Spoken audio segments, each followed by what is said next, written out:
வணக்கங்க. நீங்கள் நம்ம குட்டி ஸ்டோரியோட ஒரு மோட்டிவேஷனலாக பார்க்கலாம்.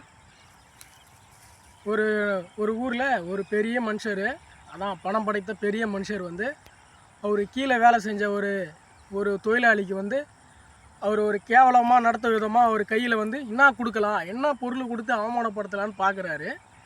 அப்போ பார்க்கும்போது அவர் கண் எதிரில் அவங்க வீட்டுக்கு வச்ச ஒரு எலி பொறி மூலம் ஒரு எலி ஒன்று செத்து இருந்தது. அந்த எலியை எடுத்து அவனுக்கு கொடுத்து அவமானப்படுத்தணுமா விதமாக அவருக்கு கொடுக்குறாங்க. அவர் ஒரு வெகுளித்தன்மையோட ஒரு ஆள். அவரும் வாங்கிக்கிட்டு நன்றி முதலாளி அப்படின்னு சொல்லிட்டு அவரும் வாங்கிக்கிட்டு போகிறாரு. போய்கினே இருக்கும்போது இதை வச்சு பொழைச்சிக்கோன்னு சொல்கிறாரு அந்த பெரிய மனுஷன். இதை வச்சு நீ பொழைச்சிக்கோ, இதான் என்னால் முடிஞ்சதுன்னு சொல்கிறாரு. நன்றி முதலாளின்னு சொல்லிவிட்டு அந்த எலியை வாங்கிக்கிட்டு போய்கிட்டே இருக்கார். கொஞ்சம் தூரம் போனவுடனே அந்த ஊர் கொஞ்சம் எண்டில் ஒரு 2 ஊர் சந்திப்பு இடத்துல ஒரு சந்தை வருது.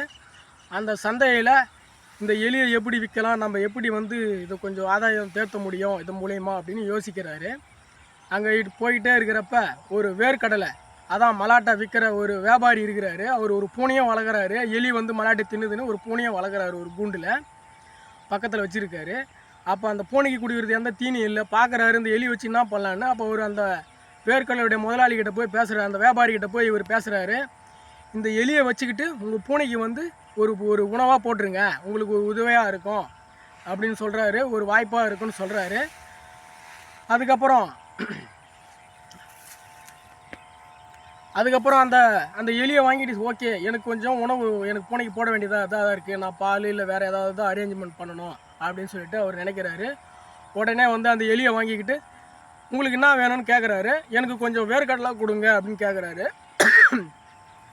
அந்த வேர்க்கடலை வாங்கிக்கிட்டு கொஞ்சம் அந்த பூனை எலியை வாங்கிக்கிட்டு கொஞ்சம் வேர்க்கடலை கொடுக்குறாரு. இந்த வேர்க்கடலை எடுத்துகிட்டு போயிட்டு அந்த வேர்க்கடலை விற்றுடுறாரு. அந்த வேர்க்கடலை விற்று ஒரு பைசா வருது. அந்த பணத்தை வச்சு மறுபடியும் வேர்க்கடலை இவர்கிட்டே கொஞ்சம் வாங்கி வியாபாரம் ஆயிடுச்சு. அப்போ இன்னும் கொஞ்சம் வேர்க்கடலை அளவுக்கு அதிகமாகவே கொஞ்சம் கொடுக்குறாரு. காசை விட கொஞ்சம் யங்ஸ்டராக இருக்கிறதால பிழைக்கட்டும் அப்படின்னு அந்த வேர்க்கடலை எடுத்துகிட்டு போய் அப்படியே ஒரு தொழிலாக பண்ணினே போகிறாரு. வேர்க்கடலை, அடுத்தது காய்கறி விற்கிறது, அதுக்கு அடுத்தது ஒரு ஜவுளி, அதுக்கப்புறம் ஒரு பைசா அதிகமாக ஒரு தொழில் பண்ணி ஒரு பெரிய மனுஷனாக ஆயிடுறாரு.